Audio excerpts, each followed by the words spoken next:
ang bilis kumalat, hindi na napigilan yan. It's quite difficult to rule out if these new cases are the secondary contact or the tertiary contact. Okay, so when you have a secondary and a tertiary contact, then that's where community transmission is going on. The health department says we must be prepared for the possibility of another surge in COVID-19 cases. This as more cases of the Delta variant have been recorded in the country over the weekend. So for now, tinitignan ho, makikipag-usap tayo mamaya sa mga eksperto kung ano pa ho yung iba pa hong precautionary measures na kailangan nating gawin for us to contain the spread of this variant. The DOH is confirming 3 deaths from the Delta variant and 35 cases that include 16 returning OFWs and 11 local transmissions. How effective are COVID-19 vaccines against the Delta variant? We discuss in this episode of The Chiefs.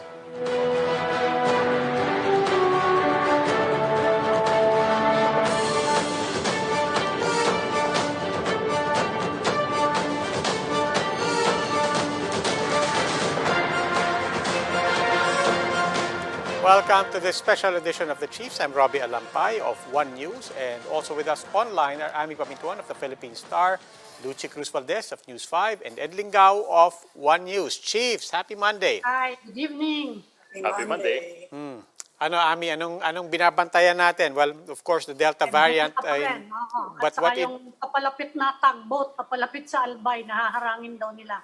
May daladalang barge with 12 infected crew members. So, hindi natin alam kung Delta yan. But anyway, nakahanda na yung mga nasa Albay na Coast Guard. In the meantime, we're also monitoring our neighbors, diba? Thailand, ang taas, I mean, more than 10,000 again in one day. Indonesia taking a hard look at their frontliners, and now they're considering Moderna shots as booster shots, specifically for their frontliners, not for the general public. Mas mataas siya tayo. Pag exposure yata, ang exposure mo mas mataas eh.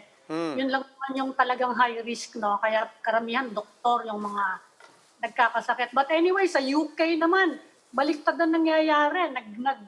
Natuloy yung kanilang Freedom Day. Although despite all the warnings about the variants, ano? Parang ano no? Wala lang no?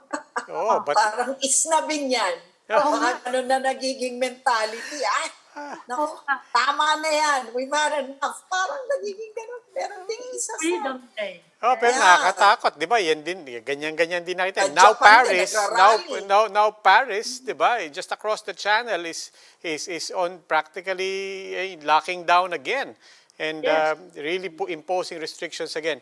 Anyway, marami tayong tanong. Buti pa, ipasok na natin tong ating first guest para hindi tayo nagbibigay ng maling impormasyon and better get it straight from the expert. Let's begin tonight with Dr. Ron Solante, member of the DOST Vaccine Expert Panel. Dr. Solante is also the chairman of the Adult Infectious Disease and Tropical Medicine Section of San Lazaro Hospitals and practically a regular dito sa The Chiefs. Dr. Solante, maraming salamat po. Welcome once again to The Chiefs. Good evening, Hi. Good evening, Doc. Hi. Good evening to all of you. Sir, let's start with your open take on our situation now with the Delta variant. Ano pong nakikita nyo? Well, if I look at the current trend of cases, no, mukhang wala pa tayong nakikitang signals that a surge is coming. No? But we should not be complacent about this, no? Especially now that the clustering of cases of Delta variant is occurring. And what's good about this is that these areas has already been declared with heightened restrictions. So I think that will really help a lot, especially decreasing the mobility of people who are in these particular areas. Okay. Palang inaalala ngayon, Doctor, kung National Capital Region daw should restore the heightened restrictions ng GCQ. Kasi locally open borders tayo di ba? And merong mga cases ng variants, not Delta, Alpha and yung isa pa na especially in Iloilo, bukas naman yung mga borders natin. So pinag-uusapan ngayon, shouldn't we be tightening our borders as well or restore nga And especially yung pag-ease ng restrictions sa children, aren't we supposed to reconsider yung move na yan? Yeah, I highly agree with the reconsideration of children going out, the 5 years old and above, especially with this current scenario now. And there are, I would say there are two factors here why we should be very cautious at this point in time. One, our vaccination rollout has not been that extensive. And I'm worried about the vulnerable, the A2 and the A3. Because if there will be a Delta variant and there will be surge of cases in NCR, they're the most vulnerable and they will be the one who will be occupying the hospitals. Number two is that population in NCR bubble is really dense. So higher risk of more transmission and higher risk of cases is expected if you will not be careful about this. That's why I would say it will be really very crucial in the next 5 to 7 days.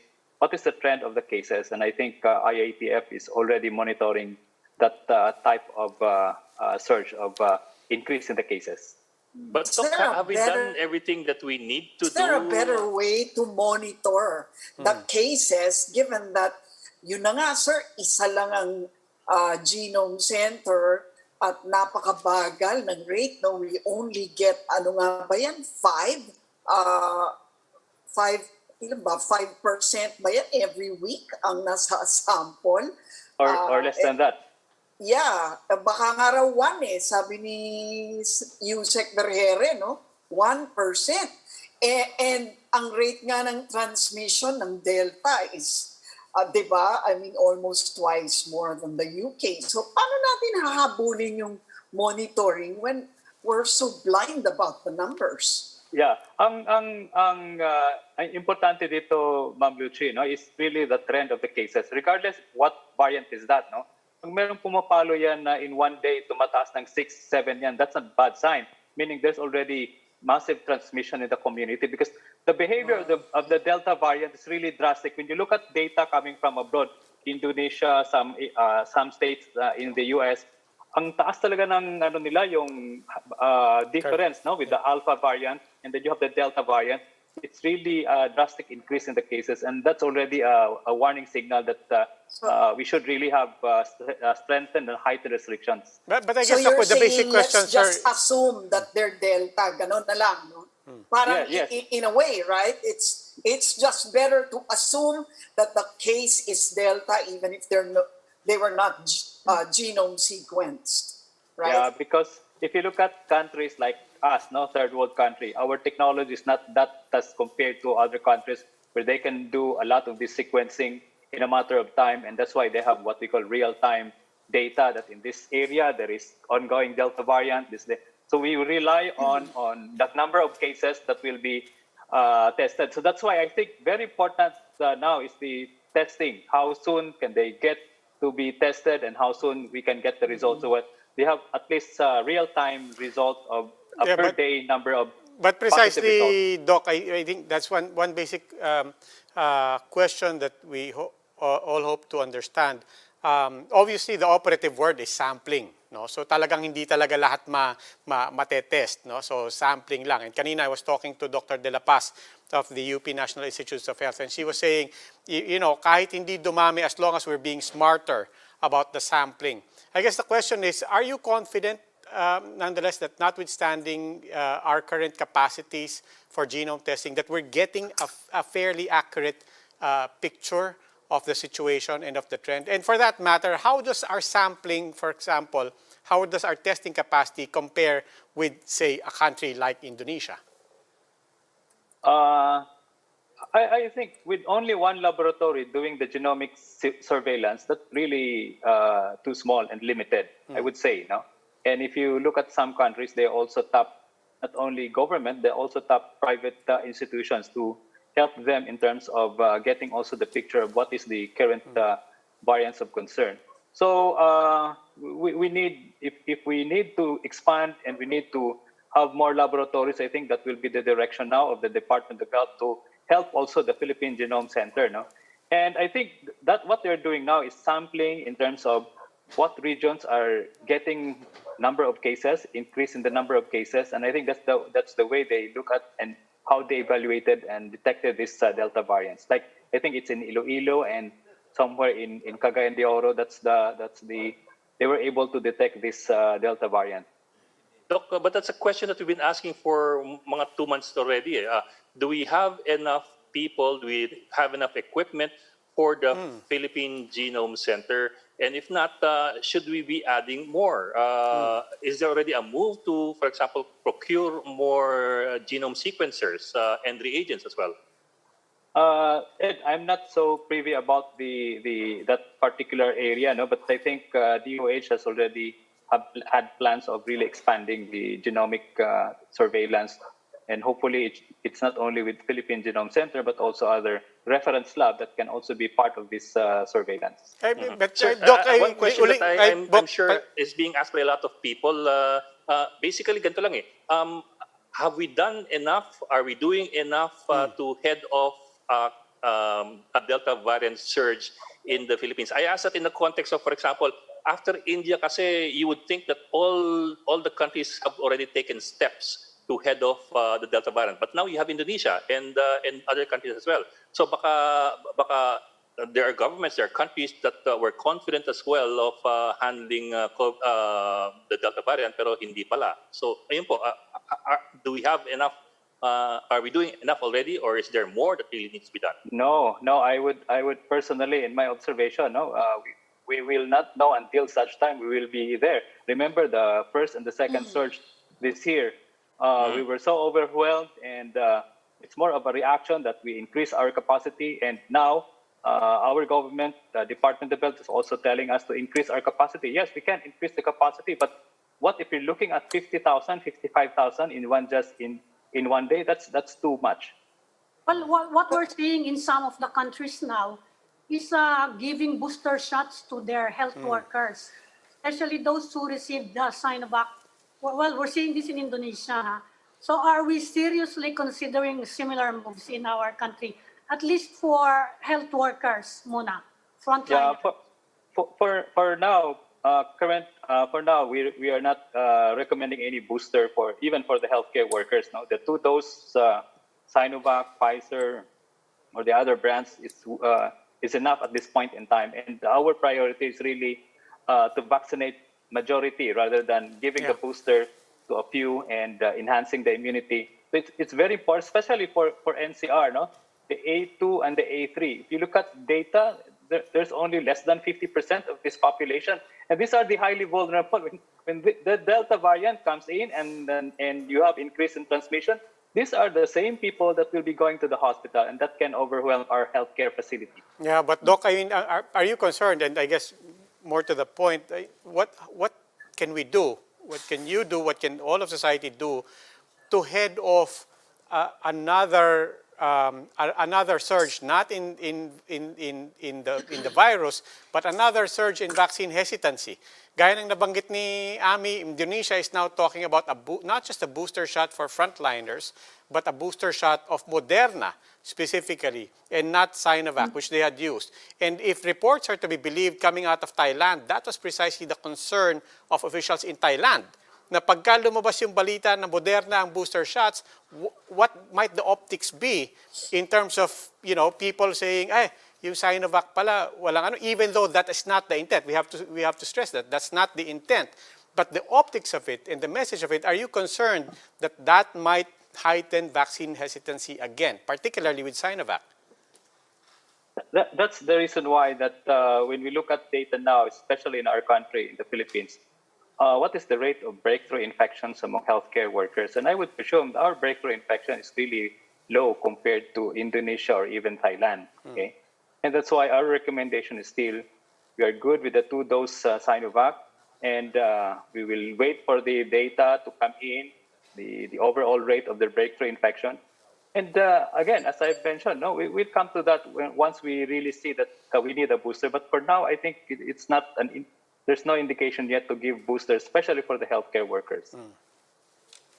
But isn't it true that the vaccines still continue to be effective against severe COVID and against hospitalization for COVID. I mean, how true are those reports going around? Are they founded in science and scientific data so far?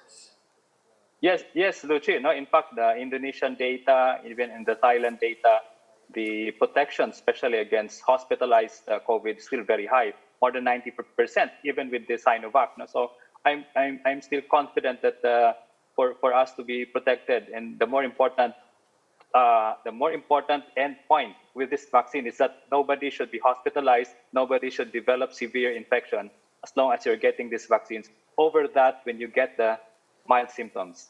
So Pero, give Doc, us the numbers, yung A2 and A3 na hindi pa bakunado. Yun yung mga vulnerable di ba?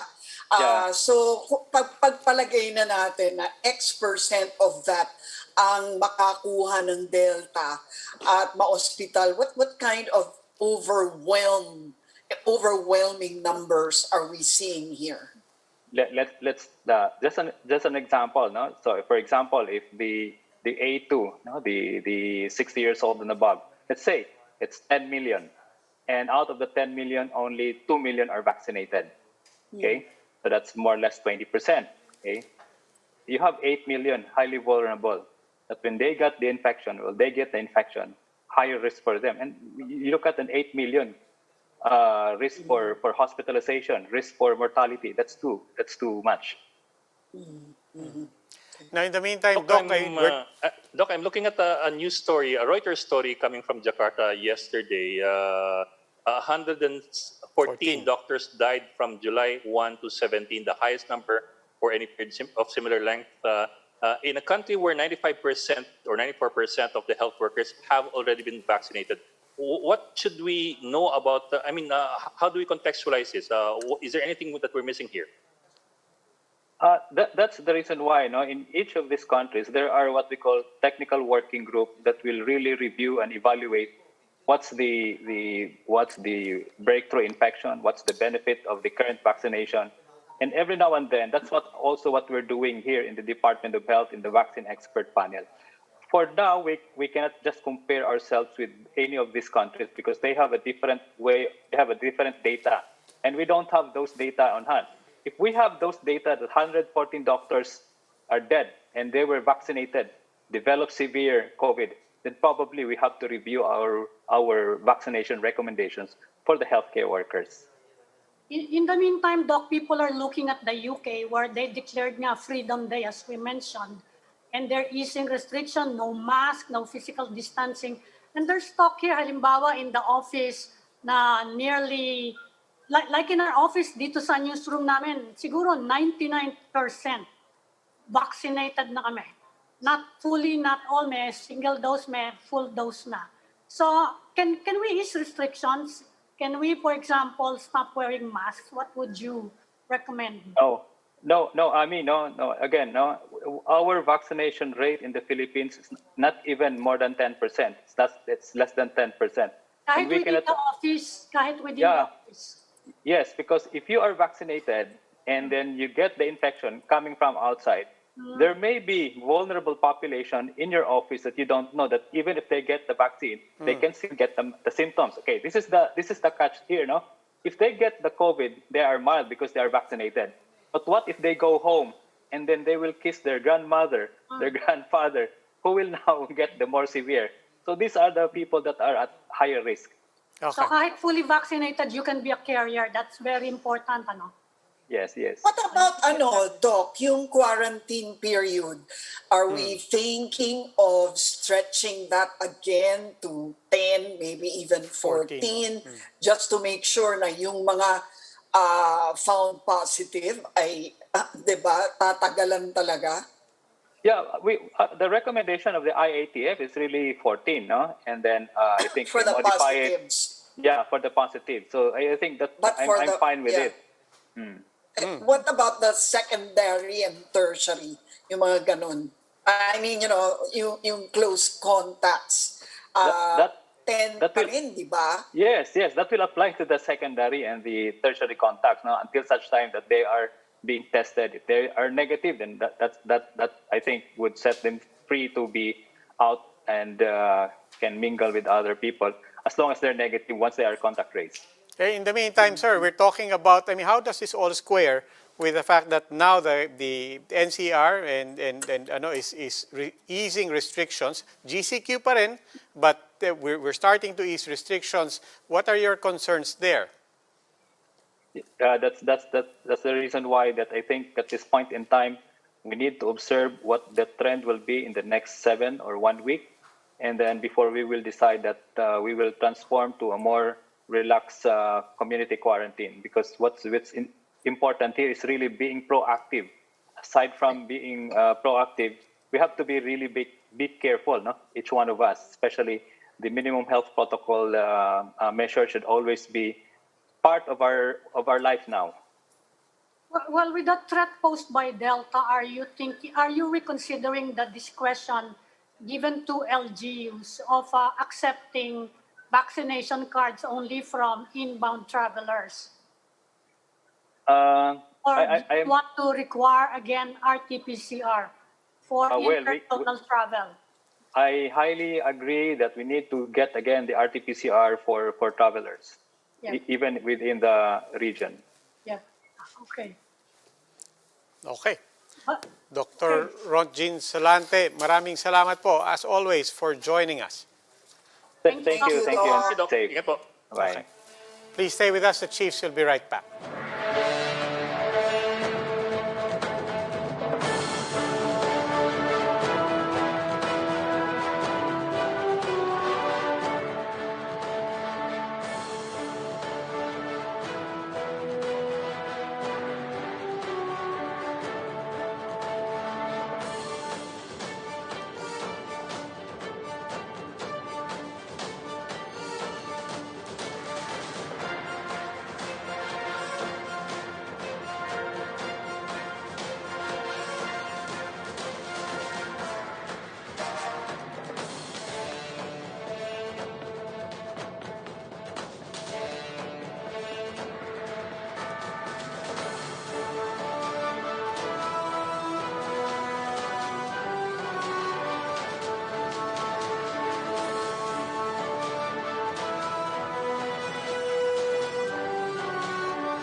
Welcome back, the Chiefs here on One News. Now joining us, PDP-Laban Acting Secretary General Melvin Matibag. Good evening, Attorney Matibag.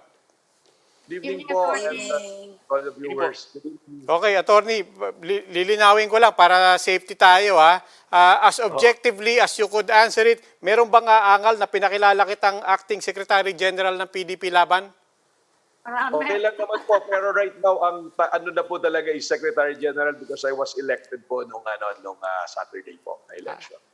Sige. Okay. In the meantime, so from where you sit right now, teka muna, alam ko he was, the faction removed Manny Pacquiao as president, no?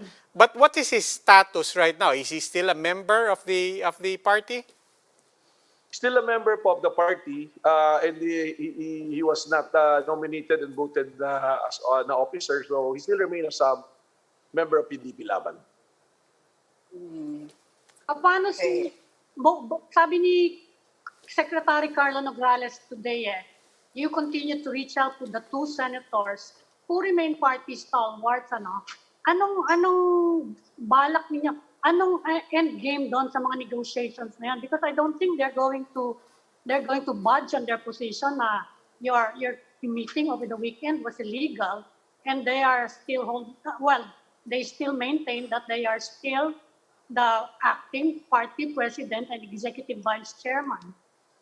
Sa una po, no, yung sa position po na vice chairman, ni executive vice chairman, it's clear from the start na even if you check our constitution, there's no such a position as executive vice chairman.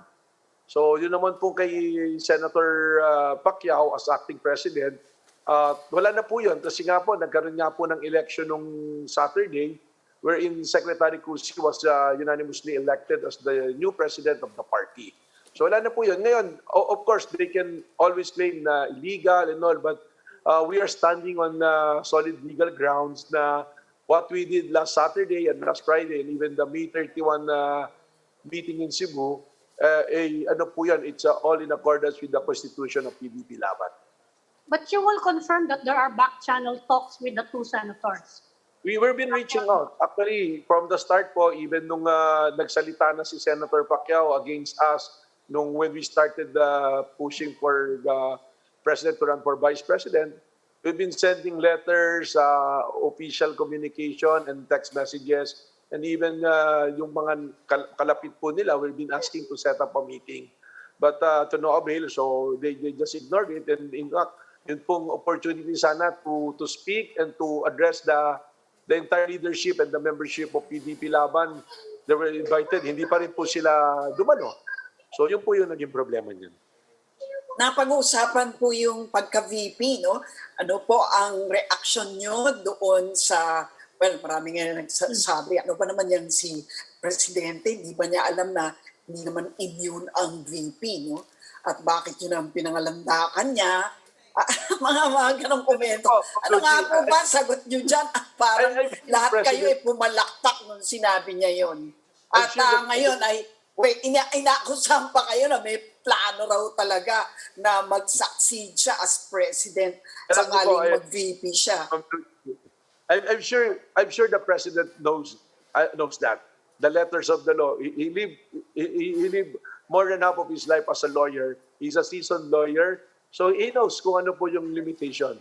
And alam niyo naman po si President, he will play with words, with legal words, to draw something na iniisip niya. And later on, we realize kung ano pala yung plano niya. No? Yung lahat naman po kami pumalakpak because we viewed it as a welcome happening na he's considering to run for president. For vice president, I mean. Sorry. Attorney, Yung plano, sir, yung plano raw na baka naman ang plano niya ay mag-VP para maging presidente siya and hence magkaka-immunity nga naman siya. Ano pa po yun? Medyo malayo pa po yun kasi ano po ninyo, unang-una dapat tumakbo muna siyang vice president. Kung manalo, pangalawa, dapat manalo siya. Pangatlo, siguro dapat magkaroon manalo yung presidente niya. Kahit sino, magkaroon ng vacancy kung bago po siya mag-succeed. So medyo malayo po yun. Ang sa amin naman po, yung pagtakbo po niya as Vice President, the reason being is very clear from the start. And even if you will look at the resolution and the manifesto supporting him, it's a call for him to continue what he started, the war against drugs, war against corruption, war against terrorism, to end armed conflict, tapos the 10-point academic agenda and the build, and our recovery from the effects of pandemic. Yun naman po yung basis talaga noon eh. And yes, sir. Pero sir, those are not the responsibilities of a vice president, di ba? Those are the responsibilities of the president. Well, we recognize the strength of PRRD, ni Pangulong Duterte, and we know that he can contribute a lot. And maybe it's about time that a sitting vice president should enough say to the administration. Siguro po mag-iiba yung complexion niya, knowing the popularity and also the acceptance of our president. Well, ang isa sa pinakamalaking himutok nila, Senators Pacquiao and Pimentel, is ang balak niya daw mukhang mag-endorse ng outsider as standard bearer in 2022. Obviously, well, not obviously, but we surmise na they are referring to Sara Duterte Carpio, who has said she does not intend to be part of the PDP dahil meron na daw siyang umpong. Ano po yung comment niyo doon? Alam niyo po, maraming relasyon yung nasira dahil sa hinala eh. Yung po yung nangyari dito, may hinala na po kagad sila. We're just pushing for the president to run for vice president. Ang karugtong na kagad na hinala, gusto niyo Duterte. Ang mabigat pa niya, nung nag-serve yung Pulse Asia, talagang nag-top sa survey parehas na Duterte. So siguro, lalo tuloy yung hinala nila na naging hinala na talaga at sumama na yung loob. Nagsalita na ng mga bagay which is against the party members. Meron pa hong na in-expel kami and criticize the president publicly. So, doon po nagka-problema. Sana nakipag-usap po Because we've been reaching out from the start. Wala po nung nag-assume na acting president si Senator Pacquiao. The group has been reaching out to them. Wala po talaga Ayaw pong ma-set yung meeting So you're saying there's no concrete plan as of this time for PDP-Laban to back the presidential bid, if ever, of Sara Duterte Carpio? Ang malinaw pa lang po na tinutulak ay yung makumbisi si Pangulong Duterte na tumakbong vice-presidente. And yung pagpili po ng standard-based bearer niyan will go through the process as well, except that we will give a great weight to the choice of President Duterte. And naririnig naman po natin si Pangulong Duterte kung siya tatanungin, ayaw nga niya pong tumakbo si Mayor Sara, yun yung sinasabi niya. In fact, pag tinignan niyo naman po yung composition ng PDP-Laban, there are a lot of personalities who can qualify to run for president, having a vice president na malakas, formidable in the person of President Duterte, makakatulong po. In the meantime po, Paano sa- Attorney, if you don't mind, punta po tayo ulit doon sa dalawang paksyon. I know you don't necessarily call it two factions, but that's what people see right now. And it seems untenable. Kahit pag-usapan natin, miyembro pa rin yan, may proseso, and so on. But it really seems untenable that this arrangement will continue with you, your group, and Senator Pacquiao's and Senator Pimentel's group still in the same party. How do you see this coming to a head or to some kind of resolution? Well, ang kwan po namin after the Saturday event, we are doing some housekeeping and administrative works. Ayusin po namin yung submission namin sa COMELEC para naman po maproteksyonan din po yung mga local candidates natin, yung mga local leaders natin who will be joining the national election.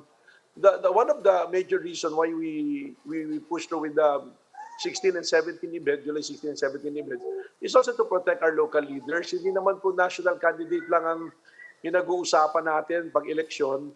So we will make submissions to the COMELEC so that we have to correct and to address those issues. So at the end of the day, pagka meron pong pagtatalo, it will be the COMELEC who will be the final arbiter po.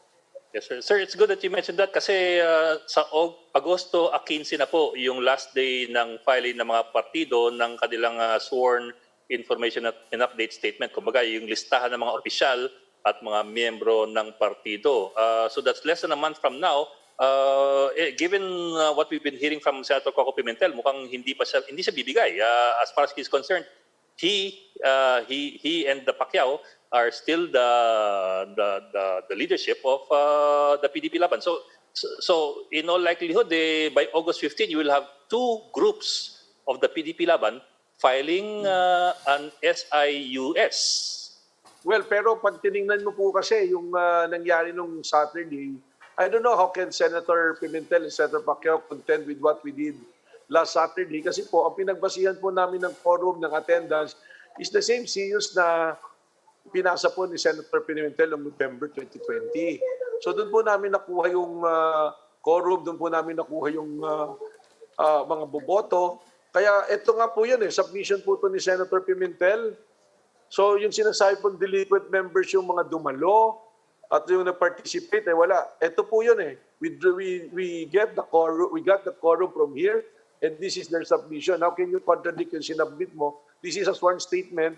Ito po ay public document. We were able to get hold of this before the event. Dito po namin kinuha yung attendance. And magsasubmit po kami ng bago to update it to reflect the new leadership of PDP-Laban. Sir, ano yan po? Yan po yung CUs noong 2019? What exactly is the document? If you will allow me, I will read yung cover letter po. November 12, 2020, Attorney Genesis M. Gatdula, Office of the Clerk of the Commission on Election, Palacio de Gobernador, Postigo Street, Intramuros, Manila. Sir, the Honorable Commission on Election Committee issued a notice dated September 1, 2020, directing registered political parties to file their respective annual sworn information update statement, CUs, in accordance with Resolution Number 10/411 dated July 31, 2018. In compliance therewith, the Partido Demokratikong Pilipino Lakas ng Bayan PDP-Laban as a registered political party hereby respectfully submits its CUs for the year 2020 We hope that you will find the foregoing in order. Very truly yours, Senator Aquilino Coco Pimentel III, National President PDP-Laban. Yung mga dumalo po ito, the governors, mayors, congressman, cabinet secretaries, at ang nag-preside pa nga po, yung chairman ng partido, yung pong nandun sa listahan na ibinigay po ni Senator Coco Pimentel sa COMELEC. Last year. So, yun po yung latest. So, sabihin po, magkaso halimbawa, magtanungan, sino ba yung mga dumalo sa meeting? Sino ba yung mga bumoto? Ay, eto po, base po sa listahan na binigay ni Senator Pimentel when he is the president of the party. Pero sir, nung Sabado kasi meron ding alternate, you might call it alternate Zoom meeting, yung mga supposed supporters ni Senator Pimentel at Senator Pacquiao na mga grassroots daw ng PDP-Laban. Well, of course, I don't know which is which. Pero they claim to have their own group. I don't know lang if they are also listed in that document. So when it comes to the numbers, how does one prove that they have the numbers? Well, sabi ko nga, yung submission sa COMELEC po yung mag-govern eh. Pero ganito po yan eh, the highest governing body of the party is the National Council, then the National Assembly. The National Assembly, ang nagko-compose po dyan are regional president and secgen at saka po chapter president and secgen. Ibig sabihin po, pag pumunta po doon yung halimbawa, provincial president, province of Laguna, let's say, I'm the president, and my secgen, for example, will attend that meeting, hindi po kami dumadalo sa meeting na yun, sa assembly na yun, representing ourselves, the personal. But we are carrying the whole weight, the whole membership of the chapter of Laguna. At kami po ang may right na bumoto. That is based on our constitution. So yun po yung procedure niyan. Kaya yung grassroots po, nagulat nga po kami, mayroon silang nilalabas bigla ngayon, Association of Grassroots Members of PDP-Laban. Wala pong ganon. Wala po sa constitution yan. Well, they can organize as a group, pero ang sabihin po, at the end of the day, the COMELEC will look at the constitution of the party. Ano bang sinasabi nito? It's just like any other, it's like a corporate dispute. You go to SEC in the corporate, and we will look at the bylaws. That's how we resolve it. Okay. How do you think will all of this affect PDP-Laban as a party in the coming elections? Meron bang epekto yan sa inyo na negative? Medyo, alam niyo po, yung po ko naman kasi nagsasalita sa small group already, nakita naman na po eh. It was proven not only once, not only twice, but thrice. Kasi nung May 31 na nagpatawag, nandun na rin po yung quorum, dumalo po. Nung July 16, mas dumami pa. Yung dumalo dun sa quorum ng National Council. And lalo na po nung July 17, na dumalo na, even yung mga non-voting, we allowed them to join via Zoom and physically, pinabayaan po namin para ma-witness po yung nangyayari. It was open to all the members of PDP-Laban. Kaya kahit po ordinary members, they attended. So, sila tanong niyo po kung may apekto. Of course, kahit pa paano po nakaka-apekto. But at the end of the day, we look at July 17 na nangyari. Everybody is rallying behind our chairman, President Rodrigo Roa Duterte. Doon po pumunta eh. He united the party. He is uniting the party. Yung pong mga governors, ang strength po ngayon ng PDP-Laban, we have an elected president. We have 12 cabinet secretaries, 5 senators, 43 governors, 59 congressmen, and 616 mayors, city mayors, and thousands of board members and councilors. They're convinced to support one PDP, and ito po yung PDP who is the chairman is President Duterte. Attorney, let me ask you about something else that the President said nung Saturday. Not yung that's immunity ng Vice President. No? So this one, he said, I mean, not as a lawyer, as you said, alam niya naman yung batas when it comes to immunity, when it comes to the Vice President. But another controversial thing he said, sabi niya, yung mga running for election, kakampanya ko, magdadala ako ng pera, sako-sako, kung merong sako. What did the President mean by that? Well, he is just overemphasizing. Ano po yan eh? It's like a metaphor that he is saying that I want my party mate to win an election. So stay with PDP because I will go from municipality to municipality, city to city, to campaign for PDP candidates. That's how passionate he is. Yung pong sako-sako na pera, alam niyo naman po yan, biro din. Wala naman po talaga naging pera ang PDP from the start. It's born out of ideology. Tanggap naman po natin, 2019, wala naman po kami mga donors. We are the only political party na makita niyo, wala naman pong businessman na sumusuporta sa amin. Attorney, you're talking about party unity, but it looks like irreconcilable na yung differences between Senator Pacquiao and the President. In fact, Senator Pacquiao was promised to present documents about corruption in several government agencies upon his return from the US. Ano po yung masasabi niyo dyan sa laban na yan over the corruption allegations? Well, we made an allegation, so dapat lang po siguro he back up with his evidence and corroborate it with the evidence at mapatunayan po. Otherwise, sabi rin nga po nila Senator Ping Lacson, pagka hindi mo napatunayan, it will affect yung laban, yung position mo at yung credibility mo as a senator. So hopefully meron po talaga. Ngayon, yung issue naman po sa partido, iba naman po yun. So ang sa akin po ngayon, I know that he is focusing on his fight with aerospace. So we are rooting for him, cheering for him. So sana po, pagbalik niya, after nung fight niya, then napakapag-isip siya, the group is willing to talk to him and we are willing to extend our hands of reconciliation so we can talk. Bukas po yung tanggapan namin at kung aming mga isipan to listen to him. And I hope that they will also listen po. So you're rooting for him, ha? Kasi himutok niya eh. Dinidistract niya daw siya para matalo siya ni Errol Spence. Hindi, mali naman po yun. Hinala na naman po yun. When it comes to boxing, nagkakaisa po tayo, pambansang kamao po natin yan. Yun po yung mahirap eh, pag may mga suspecha na kami ay tinutulak si Mayor Sara Duterte, suspecha ngayon na dinidistract para matalo, hindi po totoo yun. We are rooting for him. He is our pambansang kamao. We want him to succeed yan po sa boxing na yun, yung politika po. Isang tabi natin yan. When he fight, alam niyo po tayo, we are one nation cheering for Manny Pacquiao as our pambansang kamao.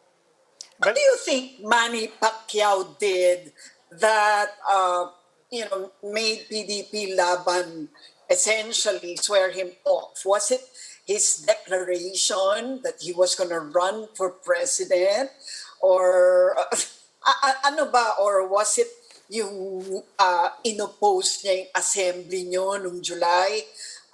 Ano po ba talagang ba't nyo itinatwa? Alam niyo po, maganda po tinanong niya, Ma'am Lucy eh.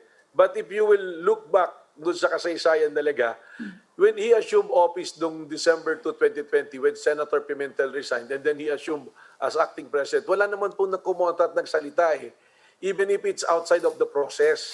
Kasi unang-una na nga tanong, nag-resign si Senator Pimentel, asan yung resignation letter mo? Kanino ka nag-submit? At bakit naman nag-assume na lang bigla si Manny Pacquiao na presidente na wala man lang nakakaalam? It's supposed to be a Thanksgiving party, Christmas party noong December 2, 2020. Pero wala man po nagsalita eh. We just reach out, pwede ba mag-usap tayo para ayusin yung party? Wala po nangyari. Then suddenly, when we had a meeting noong February, small group po, we're making consultations po sa mga NCR leaders namin na to give manifesto of support to the president. Tapos karugtong doon po bigla, ay nagkaroon po ng panawagan na siya ay magtumakbong vice-presidente. Ang nangisagot po ni Senator Pacquiao, nag-press con siya. Binanatan po niya si Secretary Cusi, ako, at sinabi na illegal yung ginagawa ninyo. Ba't yung pinapatakbong Vice President si Pangulo? So doon po nagsimula yung gulo na yan nung nag-press con siya. Eh baka po the better thing that na ginawa ni Senator Pacquiao nung lumabas yung resolution na yun as a president of the party, that's a good idea. I will support that and I will go with you kung saan man kayo pupunta to encourage the president to run for vice president. Pero hindi po eh. Inupakan niya na inupakan hanggang sa umabot na umupak na siya doon sa mga patakaran ng administrasyon at dumating na rin sa in-expel pa kami na wala naman po sa proseso. So doon po lumalim. Hindi po nanggaling sa grupo ni Secretary Cusi at ni Pangulong Duterte yung kaguluhan na ito. Naging prospect niyo ba siya as a presidential candidate at all? I'm just curious. Wala pong clear na usapan pa ron. Baka sila po nila Senator Pimentel magkakausap. Although meron po ako narinig noon na kaya sa ginawa ng presidente ng partido is para ma-practice na tawagin siyang President Manny Pacquiao dahil tatakbo siyang presidente. But that still begs the question. But that still begs the question related to what Lucy was asking. Then why not just follow the process? I think yun din yung isang himutok niya, di ba? Parang bakit biglang may lumabas na endorsement na parang tapos na. Wala man lang nomination within the party and then all of a sudden and that gave him standing to say na teka muna, anong klaseng proseso to? Hindi pa nga nagsasabi officially kung sino yung mga interesado. Vice President lang po yung pinag-uusapan natin. We're not talking about the President. Ang inaano pa lang nga po doon, that is a democratic process. Alam niyo po, yung participatory democratic na practice ng PDP, hindi po natin pwedeng pigilan. Nanggaling po sa leadership tsaka sa ground yun eh. Yung tulak. So alangan naman pong hindi pag-usapan. Tsaka Vice President po ang pinag-uusapan. Na, ang ibig sabihin nga nito, pag pumayag si Pangulong Duterte, of course it will go through the process. In fact, we're scheduling a convention on September 8 para po pag-usapan kung sino yung mga gustong tumakbo. Pakita nga po nyo, 3 meetings na kami, wala naman po kayong narinig na pinag-usapan namin kung sino yung dapat maging standard bearer, not even the line of 4 senators. Except that iba lang po yung process because we have to convince a sitting president to run for a lower position. Kaya po may lumabas na resolution na gano'n. At hindi naman po sa amin ni Secretary Cusi nanggaling yun or kay Presidente. Ito po, nanggaling. Actually, nagsimula po nito si former Congressman Ricky Sandoval. Akala nga namin biro-biro until suddenly tumayo si Chairman Abalos na gawin nating resolution. Let's submit it to the President, let him decide. Doon mo nanggaling yun.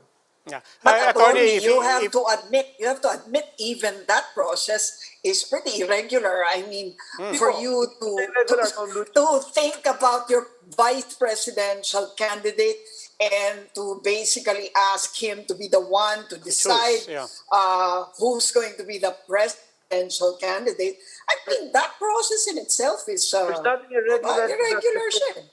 No, sa inyo po kasi, but you mean you look at the bylaws, there's nothing irregular to that because sabi ko nga po, we exercise democratic process eh. Even the voice of the minority is being heard. That's why we keep on inviting them to attend all the council meeting and the assembly. Hindi po yun irregular. We pass resolution, we accept resolutions. At the end of the day, dadali sa leadership yan sa National Council, it was adopted unanimously. Ang nangyari na nga po ngayon yan, even other political parties are signing that resolution.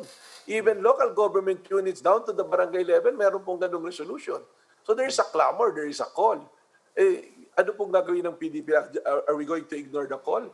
So there's nothing irregular. And in fact, the President, siya nga po mismo, even given that privilege to choose his running mate, i-respect the process. Sabi nila, di pagpilian pa rin natin. Sino, nung meeting po namin, if you witness the meeting malaki, sino bang magpipresidente? Doon nga po lumutang yung pangalan ni Senator Bongo.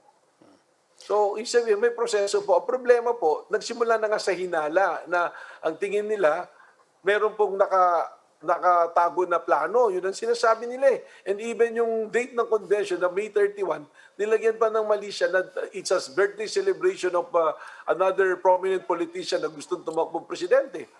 So, it's born out of yung mga hinala-hinala nga po. But there's nothing irregular in the process. Well, Attorney, obviously there's still a debate there. In any case, we're just recapping how we got to this point. And here we are. If you don't mind, balikan ko lang po yung statement ng sako-sako. I understand what you're saying, that the President was being emphatic. He was talking to his crowd. He was talking to his people. It was your gathering. All of that is fine. But I do think the Filipino people deserve a more thoughtful discussion about this, that because he was speaking as president, and so somebody that you're endorsing, as you said, why would somebody whom you're endorsing, supposedly to continue an anti-corruption campaign, use as his metaphor, in your word, the very symbol of corruption? Well, alam niyo naman no, pag election, you need money to spend eh. So yan po, kantsaw yan doon sa mga politiko eh. Because we not necessarily to use it illegally. Siyempre po, may gastos talaga yung politika. You pay your watchers, you prepare your machineries. Pero ang ibig sabihin lang po niyan talaga is, I will support whoever my candidate is. Pero sinabi na rin po yan ni Presidente noong 2019 eh, bigyan ko kayong pera. Hindi nga po sako-sako pa noon. Sabi pa niya, yung armored truck pa eh. Wala naman pong nangyari na gano'n eh. Alam niyo po, wag na nating bigyan ng malaking mali siya. Because at the end of the day, yung mga tao pa rin naman po yung magdi-decide kung sino yung iboboto nila eh. Pati nga po yung Presidente at Vice President, it's always, at the end of the day, it's always the people who will decide kung sino yung gusto nilang mamuno sa kanila. Attorney, sabi ni Senator Pimentel, well, specifically to Energy Secretary Cusi, you should just form your own party. Ano po yung sagot ninyo doon sa yon? Advice na yon? bakit po kailangan magtayo ng sariling political party? Nandito nga po kami sa PDP-Laban. Alam niyo po ang problema kasi nangyari sa PDP-Laban, nasanay po kasi na maliit na partido na tinuturo lang kung sino yung mga magiging opisyal. Nangyari nung nanalo si Presidente 2016, dumami, maraming pumasok, and there are people like Secretary who really embrace the principles of PDP-Laban. So tanungin po ninyo, kailan ba huling nagkaroon ng assembly, ng National Assembly, ng National Council meeting? Na yun lang nga po, in fact, last Saturday, I was touched doon sa mga all-timer na PDP, was actually crying. Because they realized, ngayon lang nangyari to. Ngayon lang natin to ginawa, dumaan sa process. Dati, tinuro-turo lang. Kaya nga po tingnan ninyo, yung committee nila na supposed to be nag-kick out sa amin, those are all people of Senator Pimentel and Senator Pacquiao. Wala naman po doon yung binoto, yung may mandato. But why don't you give a chance to these new sets of officers na may mandato, na ibinoto ng mga supposed to be naboboto na PDP-Laban, na nanggaling po yung mga bumoto na yan sa listahan na isinabit ni Senator Pimentel sa COMELEC. But you are expecting this to go to the COMELEC, di ba? Are you confident na kayo yung ma-uphold na faction? I think it's inevitable na it will go to the COMELEC. Yes. We are very confident kasi po sinunod namin yung proseso. How can you deny sabihing delinquent members? That is the same list na binigay mo sa COMELEC under oath na sinabi mo ngayon kung sasabihin mo yung mga yan ay delinquent members, bakit mo isinabit sa COMELEC? Yun po ang pinagbasihan namin ng attendance at ng quorum ng mga bumoto po ng National Council at National Assembly po namin. Now, in the meantime, Attorney, mas malawak sa usapin ng partido, parati rin natin pinag-uusapan coalition building. Are you reaching out to other parties as well, and is that continuing? And for that matter, itong hidwaan sa PDP-Laban, is that affecting coalition building efforts? Wala pa po kaming mga formal na agreements or coalition agreements. And I don't think legally hindi na po siya possible makapagpasa ng coalition agreement because baka we'll be running out of time. Pero under Constitution ng PDP-Laban, we are allowed to endorse other candidates and enter the coalition. At saka po, nangyari na rin po yan. There are a lot of elections that we support other candidates from other parties. Example na lang, in 2019, we only have 5 senatorial candidates, but we adopted yung mga kandidato ni Presidente who belongs to other political party. But we are open to that. We can do that so that as part of our building up for the 2022 national and local elections. Well, Attorney, diretsahin ko na po kayo. I'm sure you've talked to a lot of party mates and party officials. Sa inyo bang konsultasyon sa kanila, mukha bang si Inday Sara ang napupusuan ng mga opisyal at miyembro ng partido? Sabi natin wala pang official party position, pero in your consultations, mukha pang ganun ang lumalabas? I mean, totoo po yan. Meron po talaga ako mga nakakausap ng mga leaders locally and even elected officials na talagang ang preference si Mayor Inday Sara. So we have to respect that kasi po kahit naman political party kami, we do not discriminate yung mga personal preferences. So preference po yan personally. So meron din naman pong iba, actually meron din po talaga kay Senator Pacquiao, meron din po kay Senator Bongo, and some are even doon sa iba po na mga politiko. So, kita po natin, but at the end of the day, we have to decide as a party, we have to respect it na decision po ng party. Sino ho ang pinakamatunog, pinakamalakas sa inyong naririnig, sa inyong partido? Basta Duterte. Ang malakas po talaga yung panawagan na maging Vice President si Pangulong Duterte. Yun talaga po, mukhang mga 90% po. Can your members be part of Hugpong? Kasi regional naman yun eh. It's a regional party. Actually, we are allowed to have local parties po. We are allowed to have local parties. Okay. So pwede silang member ng Hugpong. Ano po yung namin dyan? Okay. PDP-Laban Secretary General Melvin Matibag, maraming salamat po, Attorney. Maraming salamat po, sir. Thank you. And that's all for this special edition of The Chiefs. We hope what was discussed here will keep the conversation going.